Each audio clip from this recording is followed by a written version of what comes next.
जय हिंद। देखिए, आपको आज वैसे ये न्यूज़पेपर है, हालांकि कह सकते हैं कि यह न्यूज़ तो पुराना हो चुका है, लेकिन कुछ पुराने चीज़ों पे भी बात कर लिया जाए। कह रहा है कि सक्षमता परीक्षा 59 विषयों में होगी और आज से करें आवेदन।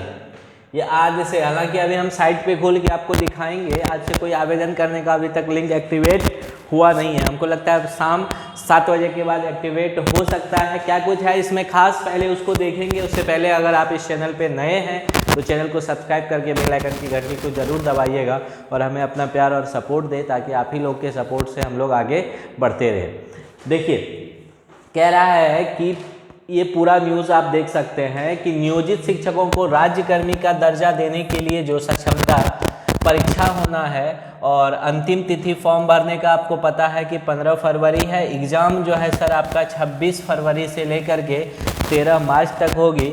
और किस में कितना, देखिए इसमें पहली से 5वीं में एक विषय की परीक्षा होगी, एक ही विषय की होगी पहली से 5वीं में। वहीं 6ठी से 8वीं में विषयों की परीक्षा होगी। कितने? 8 विषयों की।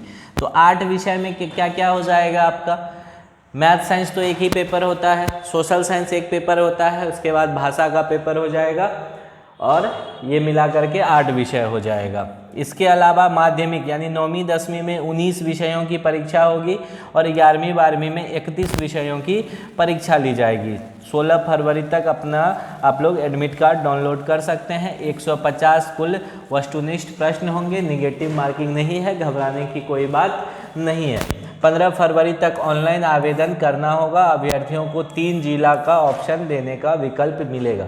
मतलब अभी तक किसी भी, कल जैसा कि आप सुन रहे होंगे जो BSEB के जो चेयरमैन थे उनसे जो बात हो रही थी, तो साफ शब्दों में कह दिया कि एग्ज़ाम समय से होगा, जो पैटर्न है उसी से होगा, किसी तरह का परिवर्तन होने नहीं जा रहा है। हालांकि हम भी इस चीज़ के पक्षधर हैं कि कम से कम सर ऑफलाइन कर दिया जाए एग्ज़ाम, क्योंकि अभी जो स्थिति देख रहे हैं ना गुरुजी लोग का, सभी शिक्षकों का, जितने भी सामान्य शिक्षक हैं, ये कोई शर्म की बात नहीं है, लेकिन ऑनलाइन में बहुत समस्या हो रहा है सर।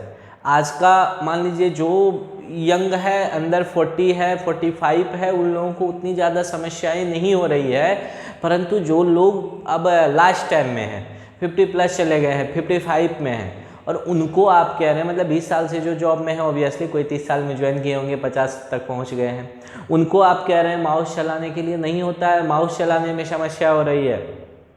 लेकिन यहाँ पहले आप देखिए, यहाँ साफ शब्दों में कह रहा है कि सभी विषय के सिलेबस शामिल किए जाएंगे। BPSC शिक्षक नियुक्ति परीक्षा 1 और 2 के पैटर्न पर ही होगा। शिक्षक अभ्यर्थी, देखिए सबसे महत्वपूर्ण बात, शाम 7:30 बजे से 9:30 बजे रात तक, मतलब 5 बजे तक ड्यूटी कीजिए। उसके बाद ये वाला काम आप जा करके खा पी करके कर सकते हैं। अभ्यास कीजिए। कहाँ कहाँ अभ्यास कर सकते हैं?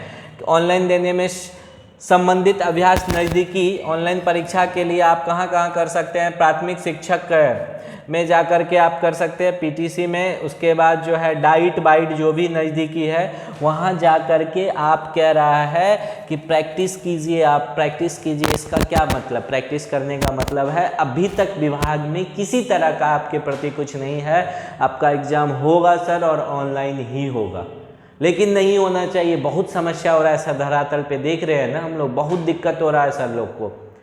स्वाभाविक भी है, माउस चलाने के लिए आप कहिएगा अब अभी जा कर के तुरंत में सीखिए, वहाँ ठीक है माउस चलाना सीख भी जाते हैं, माउस भी चला लेंगे, सेव नेक्स्ट भी सीख जाएंगे। लेकिन कभी कभी होता है सर, पैसेज आता है ना, आधा ही पैसेज एक बार में स्क्रीन पे दिखता है, उसको बड़ा करना है ना, पूरा बड़ा स्क्रीन पे ले आना है ना, बड़ी समस्या होती है। क्वेश्चन को छोड़ के आगे कैसे बढ़े, उसमें दिक्कत होता है। फिर अगर बढ़ गए, हम 103 नंबर क्वेश्चन बना रहे हैं और सपोज कीजिए हमको आकर के 30 नंबर से, एक बार 30 नंबर छूट गया था, उसको बनाना, उस पर कर्सर ले जाने में दिक्कत हो रहा है। लेकिन यहाँ के हिसाब से अगर माने तो आपका ऑनलाइन ही एग्ज़ाम होगा, आप प्रिपरेशन कीजिए। तो 2-3 बातें हैं। ऑनलाइन एग्ज़ाम होगा, BPSC वाला सिलेबस रहेगा, कोई मामूली सा एग्ज़ाम नहीं होने जा रहा है। परीक्षा आज से भराएगा, और परीक्षा फॉर्म भरते समय देखिए किन बातों का ध्यान रखना होगा। अति महत्वपूर्ण चीज़ ये भी यहाँ है, परीक्षा फॉर्म भरते समय शिक्षक अभ्यर्थी द्वारा खासकर पिता, पति का नाम, जन्म, योगदान तिथि सही भरा जाना चाहिए। अच्छे से देख लीजिएगा, साइबर कैफे में बहुत दिक्कत होता है। कई बार हम लोग देखे हैं साइबर कैफ़े में कई बार देखे हैं कि हड़बड़ में जाइएगा, गड़बड़ हो जाता है। इसलिए सर अस्थिर से मिला के बैठ के भरिएगा, कोई जल्दीबाजी नहीं, क्योंकि ये फॉर्म भरने में ही सबसे तकलीफ होगी आपको, ये बात समझ लीजिए। आपको क्या क्या डॉक्यूमेंट मांगा गया है वो देखिए। आधार कार्ड, मैट्रिक का प्रमाण पत्र, टीईटी, सीटीईटी, जो भी टेट आप पास है वो, शैक्षणिक और प्रशैक्षणिक। शैक्षणिक हो गया हायर क्वालिफिकेशन जहाँ तक है आपका वो, और प्रशैक्षणिक में हो गया बीएड है, डीएलएड है, डीएड है या डीपीए है, जो भी है वो। और इसके अलावा नियोजन इकाई द्वारा जो नियुक्ति पत्र मिला होगा आपको, ये तो बहुत सारे लोगों के पास होगा भी नहीं मुझे लगता है। ये नियुक्ति पत्र अपलोड करना होगा, खोज लीजिए नियोजन इकाई वाला नियुक्ति पत्र, क्योंकि 2004-05 में तो हमको लगता है मैनुअली लिख करके दिया जाता था। तो वो नियुक्ति पत्र, ये सारा डॉक्यूमेंट तैयार रखिए। इसके अलावे जो एक महत्वपूर्ण बात ये भी कही गई है, हालांकि इस पर अभी सभी डिस्ट्रिक्ट अपना नहीं निकाला है लेटर, लेकिन शायद मुजफ्फरपुर का ये लेटर था कि जो यहाँ देखिए वही बात है, यहाँ भी आज से भरा जाएगा फॉर्म, अब तक पुनः सत्यापन नहीं। ये देखिए ये मुजफ्फरपुर का है, लेकिन सभी को ध्यान देना चाहिए कि 50% से अधिक शिक्षक फिर से जो है ना इस शिक्षा कोर्स पे अपना सत्यापन नहीं किए हैं, अपना सारा डॉक्यूमेंट नहीं डाले हैं, जिनके कारण उनका परमानेंट आईडी जनरेट नहीं हुआ है, पुराना है वो काम नहीं करेगा। आपका इस शिक्षा कोर्स पे जो डाले होंगे तो आप पहले टीचर स्तर से उसको फॉरवर्ड किया जाता है, फॉरवर्ड होकर के वो बीओ स्तर पे जाता है, बीओ स्तर से फिर वो फॉरवर्ड होकर के कहा जाता है डीओ ऑफिस। तो आप चेक कर लीजिएगा इस शिक्षा कोर्स पे कि अगर पेंडिंग कहाँ दिखा रहा है। जैसे टीचर लेवल पे पेंडिंग है, शायद टीचर वाला अभी ऑप्शन नहीं खुल रहा, हम दिखाएंगे खोल के आपको। टीचर लेवल पे पेंडिंग है तो आपको भरना है। अगर टीचर लेवल पे पेंडिंग नहीं है, बीओ लेवल पे पेंडिंग है, तो वो बीआरसी से वो क्लियर होगा। और अगर बीओ लेवल पे पेंडिंग नहीं है, डीओ ऑफिस तक चला गया है, तो वहाँ जा कर के वो क्लियर होगा। ये चीज़ यहाँ लिख दिया गया है कि डीओ नहीं, डीपीओ स्थापना द्वारा सत्यापित किया जा चुका है, तो उसे ही सक्षमता परीक्षा में डालेंगे। मतलब ये 24 वाला, पुराना नहीं। ये मुजफ्फरपुर का रिपोर्ट है कि 50% हमारे गुरुजी अभी तक नहीं किए हैं। तो सभी शिक्षक अविलंब स्थापना कार्यालय में 4 पन्ना वाला फॉर्मेट, एक पीडीएफ हम दिखा देंगे आपको, ये लिंक नीचे में दे देंगे, वो पीडीएफ है, उसको भर करके आपको क्या करना है, आवेदन सक्षमता परीक्षा वाला भर करके आप अपना जाइए डीपीओ ऑफिस में।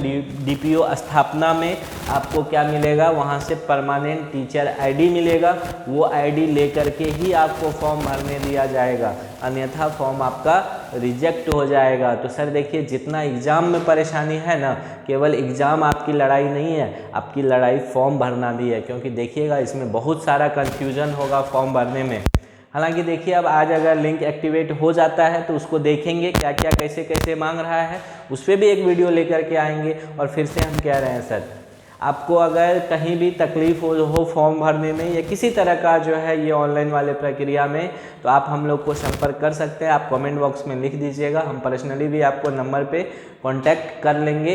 टोटल डिस्क्रिप्शन, टोटल डिटेल जो है हम लोग डिस्कस करेंगे और चीज़ों को क्लियर कर लेंगे। इसलिए थोड़ी सी सावधानी आपको हमको सबको रखनी है। फिलहाल एग्ज़ाम तो दिख रहा है कि हमारा जो है फरवरी में ही शुरू हो जाएगा, फॉर्म आज से शुरू हो जाना चाहिए। लेकिन एक मामला और है कि मामला हाई कोर्ट में गया है स्टे लगाने के लिए, उस पर क्या कुछ होता है ये आएगा कुछ ऑर्डर, उस पर बात करेंगे पुनः। लेकिन प्लीज़ आप लोग सारा डॉक्यूमेंट तैयार कर लीजिए और प्रिपरेशन को ऑन रखिए। जो होगा देखा जाएगा, जो होगा सब अच्छा होगा, शिक्षा विभाग से उम्मीद किया जा सकता है। मिलते हैं पुनः, बहुत बहुत धन्यवाद।